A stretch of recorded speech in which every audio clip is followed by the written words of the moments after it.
Hello everyone, welcome to my YouTube channel. And ఈరోజు మనం చూడబోతున్న reading relationship గురించే.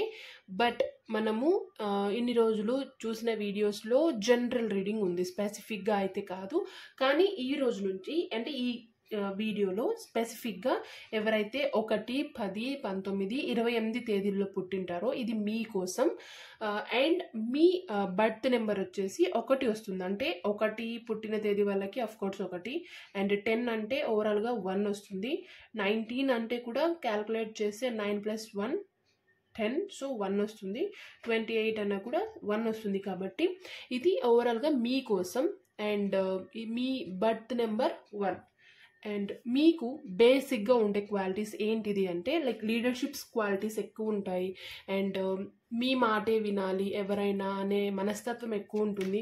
కొంచెం ఈగో ఉంటుంది. అట్ ది సేమ్ టైం ఎవరైతే 10th డేట్లో ఉండింటారో 10వ తేదీలో పుట్టిన వాళ్ళకి మోస్ట్లీ కళ్ళద్దాలు పెట్టుకునే ఛాన్సెస్ రావచ్చు, లేదంటే ఆల్రెడీ యూస్ చేస్తూ ఉండొచ్చు. అండ్ మీకు ఈ డేట్లో పుట్టిన వాళ్ళకి మీ బర్త్ నెంబర్ ప్రకారం అధిపతి వచ్చేసి ద సన్. సో మనం స్టార్ట్ చేద్దాం. మీ రిలేషన్షిప్ పరంగా సో ఎలా ఉండబోతుంది అప్కమింగ్ డేస్లో, లేదంటే లైక్ ఒక 2-3 ఛాలెంజెస్ చెక్ చేద్దాం. అండ్ ఎలా ఉండబోతుంది అనేది మనము ఇప్పుడు చూద్దాం. ఈ డేట్స్లో పుట్టిన వాళ్ళకి ఎవరైతే ఆల్రెడీ నా ఛానల్ని సబ్స్క్రైబ్ చేసుకున్నారో ఐఎమ్ సో థ్యాంక్ఫుల్. అండ్ ఎవరైతే కొత్తగా చూస్తున్నారో మీకు ఈ రీడింగ్ అర్థమయ్యి ఇందులో ఉన్న మెసేజెస్ మీకోసమే అనిపిస్తే ఖచ్చితంగా లైక్ చేయండి, షేర్ చేయండి, అండ్ సబ్స్క్రైబ్ చేసుకోవడం మాత్రం మర్చిపోకండి. అండ్ మీ ఒపీనియన్ ఏదైనా కానీ మీకు ఈ వీడియో ఎలా నచ్చిందని ఖచ్చితంగా మీ ఒపీనియన్ని కామెంట్ రూపంలో చెప్పండి. అండ్ పాజిటివ్ ఎనర్జీని ఆల్వేస్ క్లైమ్ చేసుకోండి. సో మనం స్టార్ట్ చేద్దాం. సో ఫస్ట్ మనము ఈ డేట్లో పుట్టిన వాళ్ళకి యూనివర్స్ అంటే మీ రిలేషన్షిప్ పరంగా రాబోయే ఛాలెంజెస్ ఏంటివి ఇప్పటి నుంచి జనరల్గా. అంటే ఇప్పుడు ఈ మంత్ జూన్ అయిపోతుంది, సో ఇంకా నెక్స్ట్ 6 months ఉంది. కాబట్టి ఈ 6 monthsలో ఎలాంటి ఛాలెంజెస్ రాబోతున్నాయి, యూనివర్స్ ఏం గైడెన్స్ ఇవ్వాలనుకుంటుంది అనేది మనము ఈ వీడియోలో చూద్దాం. సో డేట్స్ వచ్చేసి 1, 10, 19, 28 తేదీల్లో పుట్టిన వాళ్ళ కోసం మాత్రమే. అండ్ మీ బర్త్ డేట్ ప్రకారం మీకు అధిపతి సూర్యుడు. అంటే మీ డేట్ ఆఫ్ బర్త్ ప్రకారం అంటే ఓవరాల్గా కాదు, ఇందులో కూడా బర్త్ నెంబర్, డెస్టినీ నెంబర్ ఒకటి ఉంటుంది. బట్ మీలో ఉండే మోస్ట్లీ క్వాలిటీస్ అంటే ఎక్కువ ఇంపాక్ట్ ఉండేది ఈ నెంబర్ మీదనే అని. సో మనం స్టార్ట్ చేద్దాం. రాబోయే ఛాలెంజెస్ ఏంటివి మీ రిలేషన్షిప్ పరంగా, అండ్ యూనివర్స్ ఏం గైడెన్స్ ఇవ్వాలనుకుంటుంది అనేది ఫైనల్గా చూద్దాం మనం.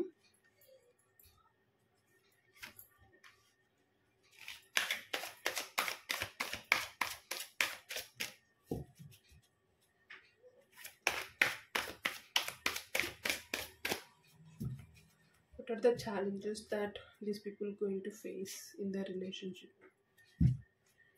Okay, so bottom of the deck adventure వచ్చింది. అంటే ఫస్ట్ బాటమ్ ఆఫ్ ద డెక్తో ఏం చెప్తుంది అంటే ఏం ఛాలెంజెస్ ఫేస్ చేయాల్సి రావచ్చు అంటే మేబీ కొంచెం రిస్క్ అయిన విషయాలు మీకు తెలుసు. మీరు రిస్క్ చేయాల్సిన అవసరం రావచ్చు, లేదంటే కొన్ని నిజాలు అరే ఎన్ని రోజుల నుంచి నాకు ఇది ఎందుకు తెలియలేదు అనే విషయాలు మీకు తెలియచ్చు. At the same time okay ఇంకా ఫైనల్ డిసిషన్ తీసుకునే టైం రావచ్చు. సో అడ్వెంచర్ కార్డ్తో ఇదే చెప్తుంది.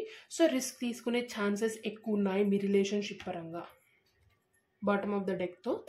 సో మనం స్టార్ట్ చేద్దాం ఇప్పుడు. Change, isolation card and flaring. Okay, so first కార్డ్తో ప్లేఫుల్నెస్తో ఏం చెప్తుంది యూనివర్స్ అంటే మీరు ఏ ఛాలెంజెస్ ఫేస్ చేయొచ్చు అంటే మీ రిలేషన్షిప్ పరంగా మీరు 2 faces పెట్టాల్సి రావచ్చు. అంటే ఎలా అంటే లైక్ 2 faces మంచిది కాదు కదా, పాలిటిక్స్ లాంటిది. అంటే ఈ కార్డ్లో కూడా ఒక కార్డ్ ఉంది politics, that is negative card. But still ఈ ప్లేఫుల్నెస్ కార్డ్తో ఏం చెప్తుంది యూనివర్స్, ఏం ఛాలెంజెస్ అంటే 2 faces అని ఎందుకన్నానంటే కొన్ని సిచ్యువేషన్స్లో మీరు హ్యాపీగా ఉన్నట్టు నటించాల్సి వస్తుంది. అంటే అక్కడ మ్యాండేటరీగా మీరు హ్యాపీగా ఉన్నారని మీరు వాళ్ళకి చెప్పాలి ఇన్ ద సెన్స్ మీరు హ్యాపీగా ఉన్నట్టే నటించాలి. బట్ రియాలిటీ అయితే అది కాదు. రియాలిటీ మీకు ఒక్కటికే తెలిసినప్పటికీ మీరు ఆ రియాలిటీని ఎవరికి చూపించలేరు మీ రిలేషన్షిప్ పరంగా. అంటే ఎవరికి చూపించాల్సిన అవసరం రాకపోతే లైక్ మీ పర్సన్తో కానీ, లేదంటే ఏదైనా స్టెప్ తీసుకోవాలనుకున్నప్పుడు ఆ చుట్టూ ఉన్న పీపుల్తో కానీ, లేదంటే ఈవెన్ సిచ్యువేషన్స్తో కానీ, కొన్ని సార్లు రిలేషన్షిప్లో ఉన్నప్పటికీ ఒక స్టెప్ లైక్ కెరియర్ పరంగా ఆలోచించాలన్నప్పుడు, లేదంటే ఫ్యామిలీ పరంగా ఆలోచించాలన్నప్పుడు మీరు హ్యాపీగా లేకపోయినప్పటికీ హ్యాపీగానే ఉన్నారు అని నటించాల్సిన అవసరం రావచ్చు. సో అది ఫస్ట్ మేజర్ థింగ్ చెప్తుంది.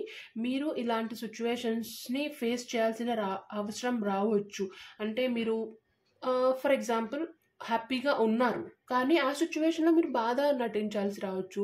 లేదంటే మీరు బాధగా ఉన్నారు, లేదంటే ఏదో స్ట్రక్ ఎనర్జీలో ఉన్నారు, కానీ ఆ సిచ్యువేషన్కి మీరు హ్యాపీగా ఉన్నాను అని వాళ్ళని నమ్మించేలాగా ఉండాల్సి రావచ్చు. ఇది ప్లేఫుల్నెస్ కార్డ్తో మీకు చెప్తుంది యూనివర్స్ దట్ మీరు ఇలాంటి సిచ్యువేషన్లో రావచ్చు. అప్కమింగ్ డేస్లో మీ రిలేషన్షిప్ పరంగా ఇలాంటి ఒక సిచ్యువేషన్ రావచ్చు. సో దీనికి అప్పటికప్పుడు మీ మైండ్ని అరే ఏంటిది ఇది అని స్ట్రక్ ఎనర్జీలో ఉండి నెగిటివిటీని అట్రాక్ట్ చేయకుండా మీకు ఇది ముందే తెలిస్తే ఓకే మైండ్ దీన్ని తీసుకొని ఆలోచిస్తుంది. అట్ ద సేమ్ టైం దీన్ని ప్రిపేర్గా ఉంటుంది. ఓకే ఇలాంటి సిచ్యువేషన్ వస్తుందని నేను ఆల్రెడీ ఎక్స్పెక్ట్ చేశాను కదా, సో మనం దీనికి ఒక స్టెప్ తీసుకుందాం ఏంటిది. అట్ ది సేమ్ టైం మీరు ఆలోచించవచ్చు, ఓకే ఈ సిచ్యువేషన్ని నేను ఎలా హ్యాండిల్ చేయాలి, దానికి తగ్గ ఏ స్టెప్ తీసుకుంటే అది క్లియర్ అవుతుంది అనే ఒక ఆలోచన మీకు వస్తుంది. కాబట్టి ఈ రీడింగ్ మీ ముందుంది అని అర్థం చేసుకోండి. అండ్ చేంజ్ కార్డ్తో మీ రిలేషన్షిప్ వల్ల రిలేషన్షిప్ కంటే ఎక్కువగా మీ కెరియర్లో చేంజెస్ రావచ్చు. ఇది రిలేషన్షిప్ రీడింగ్ అయినప్పటికీ చేంజెస్ రావడం వల్ల ఆ చేంజెస్ మీ రిలేషన్షిప్కి ఛాలెంజ్గా మారవచ్చు అనేది ఈ కార్డులో మీనింగ్. మీ రిలేషన్షిప్ పరంగా అంటే ఫర్ ఎగ్జాంపుల్ జాబ్ చేంజ్ రావచ్చు, లేదంటే బిజినెస్లో ఏదన్నా మీరు అప్డేట్ చేయాలనుకుంటున్నారో, లేదంటే ఏదైనా ఇన్వెస్ట్మెంట్ ఏదైనా కానీ మీ కెరియర్ పరంగా ఏదో ఒక చేంజ్ అయితే ఖచ్చితంగా రాబోతుంది ఈ కమింగ్ డేస్లో. ఆ చేంజ్ వల్ల ఆ చేంజ్ మీ రిలేషన్షిప్కి ఒక ఛాలెంజ్గా మారబోతుంది. ఈ కార్డ్కి ఎక్కువ ఎక్స్ప్లెనేషన్ అవసరం లేదు, ఎందుకంటే క్లియర్ కట్గా only one message, direct one statement, ఒక చేంజ్ అయితే రాబోతుంది కెరియర్ పరంగా. అది జాబ్ చేంజ్ అవ్వచ్చు, లేదంటే లైక్ ప్రమోషన్ కావచ్చు, లైక్ ప్లేసెస్ చేంజ్ అవ్వచ్చు, ఏదైనా కానీ ఆ చేంజ్ వల్ల ఒక ఛాలెంజ్ మీరు ఫేస్ చేయాల్సి ఉంటుంది మీ రిలేషన్షిప్లో. సో దానికి మీరు ఇప్పటి నుంచే రెడీగా ఉండండి. ఓకే అంటే మీకు తెలుస్తుంది కదా మీ కెరియర్ పరంగా ఎలా వెళ్తున్నారు మీరు అనే ఒక ఐడియా ఉంటుంది, కాబట్టి మీరు దాన్ని క్లియర్గా అనలైజ్ చేయండి. ఓకే ఇది వస్తే ఈ రిలేషన్షిప్లో ఎటువంటి ఛాలెంజ్ రావచ్చు, దాన్ని నేను ఎలా ఫేస్ చేయాలి అనేది మీరు ఆలోచించండి. సో ఇది సింపుల్గా very direct message. So be very careful ఈ కార్డ్తో. అంటే ఈ ఒక ఛాలెంజ్ ఏదైతే వస్తుందో దాన్ని క్లియర్గా మీరు ఇప్పుడే అనలైజ్ చేసుకోండి అని ఈ కార్డ్తో యూనివర్స్ మీకు సజెషన్ ఇస్తుంది. అండ్ ఐసోలేషన్ కార్డ్తో ఏం చెప్తుందంటే, మోస్ట్లీ ఈ ఐసోలేషన్ కార్డ్ మీకు అర్థమైపోయి ఉంటుంది ఎవరైతే రెగ్యులర్గా వీడియోస్ చూస్తున్నారో. ఈ కార్డ్తో ఏంటిది అంటే, ఆల్రెడీ ఇక్కడ ప్లేఫుల్నెస్ కార్డ్తో చెప్పాను కదా నేను. సో సిచ్యువేషన్ ఎలా ఉంటుందంటే, హ్యాపీగా ఉంటే ఓకే మీ సాడ్ని హైడ్ చేసి హ్యాపీనెస్ని చూపించాలి, మీ టీయర్స్ని కాదు. కానీ మీ రిలేషన్షిప్ పరంగా మీరు ఈ కమింగ్ డేస్లో కొన్నిసార్లు కొన్ని సిచ్యువేషన్స్లో మీ పర్సన్కి కూడా చెప్పుకోలేనంత సఫర్ ఫేస్ చేయాల్సి రావచ్చు. అంటే ఇది మ్యాండేటరీనా అంటే మ్యాండేటరీ కాదు అందరికీ. ఇప్పుడు చూడండి ఇక్కడ 4 డేట్స్ ఉన్నాయి, దీంట్లో అందరికీ ఒకేలా జరగవచ్చని కాదు. ఇది ఫర్ ఎగ్జాంపుల్ ఇది రేపు జరగవచ్చు, ఇంకొకరికి ఇంకొకటి జరగవచ్చు. సో ఈ సింటమ్స్ అన్నమాట, ఇవి లైక్ గైడెన్స్ లాగా. ఓకే ఇది రావచ్చు, 100% అంటే చెప్పలేం ఎలా ఉంటుంది అనేది పక్కాగా. కాబట్టి ఇలాంటి ఒక గైడెన్స్ ఉండడం వల్ల ఓకే మన మైండ్ అప్పటికప్పటి స్ట్రక్ అయిపోయి దాన్ని తీసుకోకుండా ఓకే ఆల్రెడీ తెలిసిన విషయమే కదా అని ఒక పాజిటివ్తో ఉంటుందనేది ఈ రీడింగ్ వెనుక ఉద్దేశం. సో రిలేషన్షిప్ పరంగా ఎవరైతే 1, 10, 19, 28 తేదీల్లో ఉన్నారో, వీళ్ళు ఈ వీడియోని మీరు చూస్తున్నారో మీకోసం. సో ఇది ఈ థింగ్ ఒకటి ఏంటిదంటే, మీ సిచ్యువేషన్లో ఈ సిచ్యువేషన్లో మీరు మీ పార్ట్నర్కి, మీ పర్సన్కి ఈ వీడియో చూడడానికి ఎవరైతే కారణమో వాళ్ళకి కూడా మీ కొన్ని సిచ్యువేషన్స్ చెప్పుకోలేకపోవడానికి కారణం కూడా ఆ పర్సన్ అయి ఉండొచ్చు. అంటే ఇప్పుడు లైక్ వాళ్ళే బాధ పెట్టిండడం వల్ల, లేదంటే ఆ విషయాన్ని వాళ్ళతోనే చెప్పుకోలేకపోవడం, ఒకవేళ మీరు చెప్పుకున్న ఆ బాధని కూడా వాళ్ళు అర్థం చేసుకోకుండా మళ్ళీ ఇంకా దాన్ని ఇంకా హైలైట్ చేయడం, ఇలాంటి సిచ్యువేషన్స్ రావచ్చు. సో దానివల్ల మీకు అన్నిటినీ మీకు ఎంతో ఇష్టమైన వాళ్ళతో కూడా మీరు షేర్ చేసుకోకపోవడం వల్ల ఇది ఒక బిగ్ సో ఇక్కడ ఏం చేయాలి అంటే మీరు దీన్ని అసలు కేర్ చేయకూడదు. ఓకే, ఏదైనా సరే నేను హ్యాండిల్ చేయగలుగుతాను. ఒకవేళ ఏదైనా సిచ్యువేషన్ వచ్చి మీరు బాధపడాల్సిన సిచ్యువేషన్ వస్తే గట్టిగా ఏడ్చేసి ఆ మనసులో భారాన్నంతా తీసేసుకోండి. ఎందుకంటే అది మనసులో అలా ఉంటే అది ఇంకా ఇంకా పెరుగుతూనే ఉంటుంది. ఆ బరువు, ఆ ఆ బాధ ఇంకా పెరుగుతుంది, కానీ అది అసలు తగ్గదు. సో ఏదైనా సిచ్యువేషన్ వచ్చి మీ రిలేషన్షిప్ పరంగా మీకు ఆ సింటమ్స్ కనిపిస్తే ఖచ్చితంగా మీ మనసులో భారాన్ని దింపుకోండి. ఆ బాధను కన్నీటి రూపంలో బయటికి పంపించేయండి, కానీ అలాగే మనసులో పెట్టుకోకండి. అండ్ ఆ సిచ్యువేషన్స్ మోస్ట్లీ మీ పర్సన్ వల్లే రావచ్చు. మీ రిలేషన్షిప్ పరంగా వచ్చే థర్డ్ ఛాలెంజ్ ఏంటిది అంటే మీ పర్సన్ పరంగా ఏమైనా మాటలు అనుకోవడం, లేదంటే బిహేవియర్లో ఏదైనా చేంజ్ కనిపించి మీరు అడగడం వల్ల ఆ మాటలు మిమ్మల్ని హర్ట్ చేయడం వల్ల మీరు కొంచెం స్ట్రక్ అయిపోయి కొంచెం సఫర్ అయ్యే ఛాన్సెస్ ఉండొచ్చు. సో ఇది కొంచెం కేర్ఫుల్గా ఉండండి మీరు మీ రిలేషన్షిప్ పరంగా అప్కమింగ్ డేస్లో అని యూనివర్స్ మీకు గైడెన్స్ ఇస్తుంది. అండ్ ఫ్లోరిన్ కార్డ్తో ఏం చెప్తుందంటే, సో ఈ కార్డ్తో మీరు ఫేస్ చేయబోయే ఛాలెంజ్ ఏంటిది అంటే మీ రిలేషన్షిప్ పరంగా మీ రిలేషన్షిప్ని మీరు కానీ మీ పర్సన్ కానీ ఎవరితోనైనా షేర్ చేసుకొని ఉంటారు. అట్లీస్ట్ ఒకరితోనే ఇద్దరితో మీ బెస్ట్ ఫ్రెండ్స్తో షేర్ చేసుకొని ఉండడం వల్ల వాళ్ళ వల్ల, అంటే ఇది మీ వల్ల కాదు, మీ పర్సన్ వల్ల కాదు, మీ కెరియర్ వల్ల కాదు, అండ్ థింగ్స్ వల్ల కూడా కాదు, మీ పర్సన్ అంటే మీ ఫ్రెండ్స్ కానీ మీ చుట్టూ ఉన్న పీపుల్ ఎవరైతే ఉన్నారో వాళ్ళ వల్ల వచ్చే ఛాలెంజ్ ఇది. అంటే మీరు షేర్ చేసుకున్న విషయాలు ఉంటాయి కదా మీ రిలేషన్షిప్ గురించి, ఆ ఇష్యూస్ అంటే ఆ థింగ్స్ మీరు షేర్ చేసుకున్న విషయాలు ఏవైతే ఉన్నాయో ఆ విషయాలు మిమ్మల్ని లైక్ మీరు ఒక అడ్వాంటేజ్ ఇవ్వడం లాంటిది కానీ, లేదంటే ఆ విషయాలు బయటికి స్ప్రెడ్ అవ్వడం కానీ, ఏదైనా ఇలాంటిది ఒక సిచ్యువేషన్ జరగవచ్చు. ఆ జరగడం వల్ల అది సీక్రెట్గా ఉన్న విషయాలు బయటికి తెలిస్తే ఏమవుతుంది, అది పెద్ద ఛాలెంజ్ కాదు, అసలు దానికి ఇంకా వర్డ్స్ కూడా ఉండవు. సో అలాంటి సిచ్యువేషన్లో పడడం వల్ల ఆ ఛాలెంజ్ని మీరు ఎలా ఓవర్కమ్ చేయాలో అర్థం కాక చాలా స్ట్రక్ అయిపోయే ఛాన్సెస్ ఉన్నాయి. సో ఇప్పటి నుంచి ఒకవేళ మీరు ఎవరితో షేర్ చేసుకోకపోతే దట్స్ వెరీ నైస్. ఒకవేళ మీరు షేర్ చేసుకుంటే వాళ్ళతో చాలా కేర్ఫుల్గా ఉండండి. ఎటువంటి ఇష్యూస్ని క్రియేట్ చేసుకోకండి, గొడవలకి అసలే పోకండి.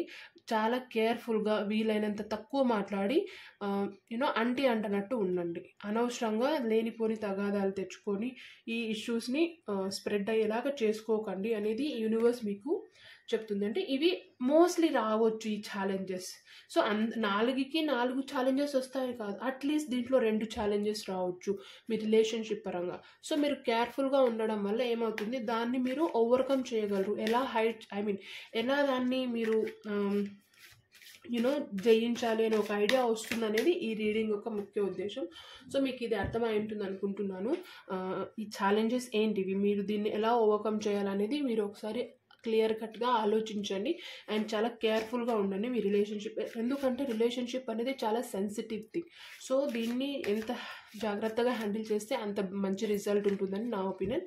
సో మనం చూద్దాం ఇది ఛాలెంజెస్ ఓవరాల్గా యూనివర్స్ ఏం చెప్పాలనుకుంటుంది, మీకు ఏం గైడెన్స్ ఇవ్వాలనుకుంటుంది మీ రిలేషన్షిప్ పరంగా. అప్కమింగ్ డేస్లో ఈ ఛాలెంజెస్ ఉన్నాయి, మీరు దాన్ని ఓవర్కమ్ చెయ్యాలి ఖచ్చితంగా. సో అందుకే మీకు ఇప్పుడు ఈ రీడింగ్ ద్వారా ఒక హింట్ ఇచ్చింది. So at the same time ఏం గైడెన్స్ ఇవ్వాలనుకుంటుంది యూనివర్స్ అనేది మనము చూద్దాం.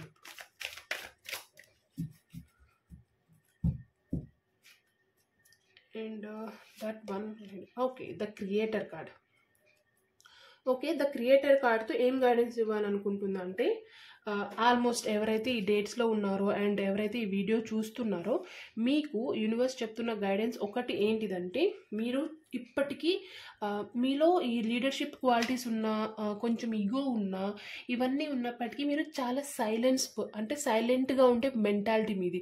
ఎక్కువ గడగడ మాట్లాడడం, ఏదో నోటికి వచ్చింది మాట్లాడే మెంటాలిటీ అయితే మీది కాదు. బట్ స్టిల్ ఆ సైలెన్స్ని అలానే మెయింటైన్ చేయండి. ఎటువంటి సిచ్యువేషన్ వచ్చినా, ఈ ఛాలెంజెస్లో ఏది వచ్చినా మీరు అనవసరంగా అంటే ఇప్పుడున్న సైలెన్స్నే మెయింటైన్ చేయండి, దాన్ని ఎట్టి పరిస్థితుల్లోనూ వదులుకోకండి. అట్ ది సేమ్ టైం అన్ని ప్రాబ్లమ్స్కి మీ దగ్గర సొల్యూషన్ ఉంది, దాన్ని క్లియర్గా మీరు ఆలోచించాలి. ఒక మాస్టర్ ఎలా అయితే ఆలోచిస్తారో ఆ మాస్టర్కి తగ్గట్టు మీరు ఆలోచించాలి. మీ సొల్యూషన్స్ మీ చేతిలోనే ఉన్నాయి, దాన్ని మీరు అనలైజ్ చేసుకోవడం ఒక్కటే తక్కువ. సో యూనివర్స్ క్లియర్ కట్గా మెసేజ్ ఇచ్చింది, గైడెన్స్ ఇచ్చింది దట్ సొల్యూషన్స్ అన్నీ మీ చేతిలోనే ఉన్నాయి, దాన్ని మీరు ఆలోచించడం ఒక్కటే తక్కువ. క్లియర్గా కూర్చొని అనలైజ్ చేసుకోండి, ప్రాబ్లం ఉంది, ఈ ప్రాబ్లంకి ఇది సొల్యూషన్ అని ఆలోచిస్తే ఇట్లాంటివి ఎన్ని ఛాలెంజెస్ వచ్చినా మీరు ఈజీగా ఓవర్కమ్ చేసి హ్యాపీగా మీ రిలేషన్షిప్ని ముందుకు తీసుకెళ్ళొచ్చు అనేది ఈ రీడింగ్ యొక్క ముఖ్య ఉద్దేశం.